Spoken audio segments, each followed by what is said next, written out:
بسم اللہ الرحمن الرحیم۔ السلام علیکم۔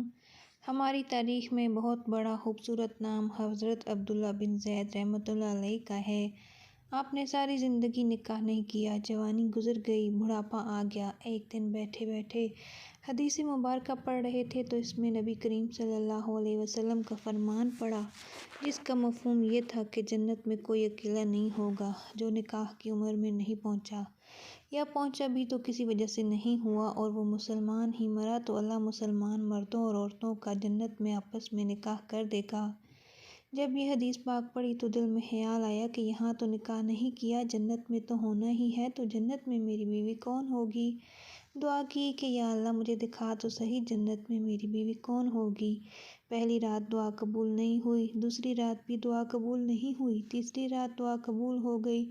خواب میں کیا دیکھتے ہیں، کالے رنگ کی عورت ہے، حضرت بلال حبشی کے دیس کے رہنے والی، حبشہ کے دیس کی، اور وہ کہتی ہے میں میمونہ ولید ہوں، بصرہ میں رہتی ہوں۔ پتہ مل گیا، آنکھ کھلی، حضرت کی تہجد کا وقت تھا، نوافل پڑھے، نماز فجر باجماعت ادا کی اور سواری لے کر حضرت عبداللہ بن زید بصرہ گئے۔ وہاں لوگوں نے بڑا استقبال کیا، حضرت کا نام بہت بڑا تھا، بٹھا کر پوچھا حضرت بتائے بغیر کیسے آنا ہوا؟ خیر تو ہے؟ آپ نے پوچھا یار یہ تو بتاؤ یہاں کوئی میمونہ ولید رہتی ہے؟ لوگوں نے حیران ہو کر پوچھا حضرت آپ اتنی دور سے چل کر میمونہ ولید سے ملنے آئے؟ آپ نے فرمایا کیوں، اس سے کوئی نہیں مل سکتا؟ کہنے لگے نہیں حضور، وہ تو دیوانی ہے، لوگ اسے پتھر مارتے ہیں۔ حضرت نے پوچھا کیوں مارتے ہیں؟ حضور کام ہی ایسے کرتی ہے، کوئی رو رہا ہو تو اسے دیکھ کر ہنسنے لگتی ہے، اور کوئی ہنس رہا ہو تو رونا شروع کر دیتی ہے، اور وہ اجرت پر پیسے لے کر لوگوں کی بکریاں چراتی ہے۔ آج بھی وہ ہماری بکریاں لے کر جنگل گئی ہے، آپ آرام فرمائیں، عصر کے بعد آ جائے گی، آپ مل لیجیے گا۔ حضرت نے فرمایا عصر کس نے دیکھی ہے؟ کہا وہ کس سمت گئی ہے؟ لوگوں نے کہا حضور جنگل نہ جائیں، بہت خوفناک جنگل ہے۔ آپ نے فرمایا بتاؤ کس طرف گئی؟ لوگوں نے بتایا۔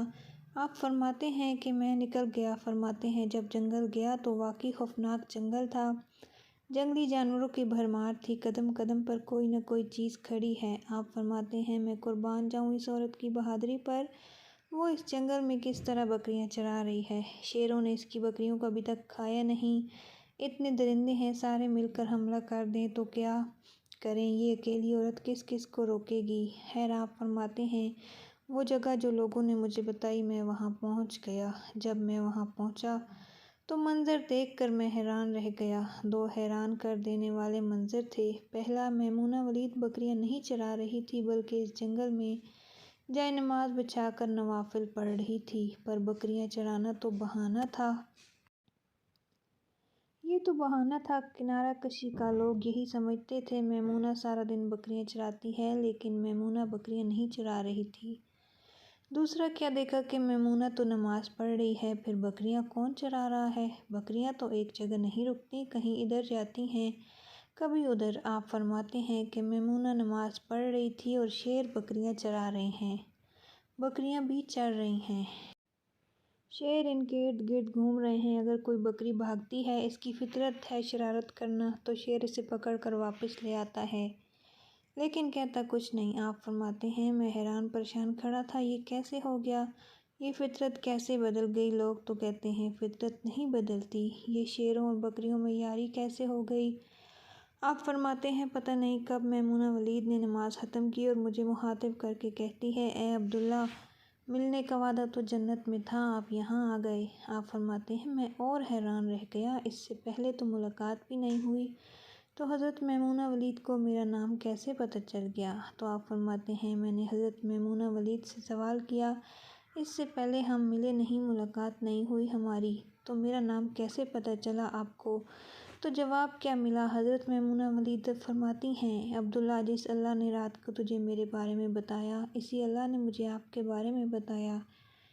آپ فرماتے ہیں جس چیز نے مجھے سب سے زیادہ حیران کیا وہ یہ تھا یہ فطرت کیسے بدلی؟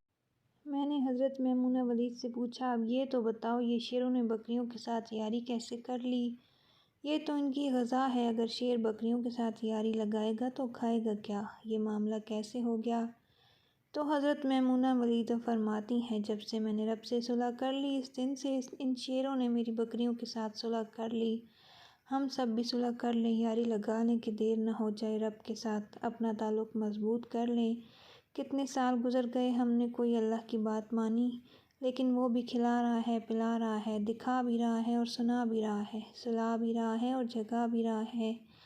نماز پڑھیں، اللہ کی یاد میں زندگی بسر کریں، یہی حقیقی کامیابی ہے۔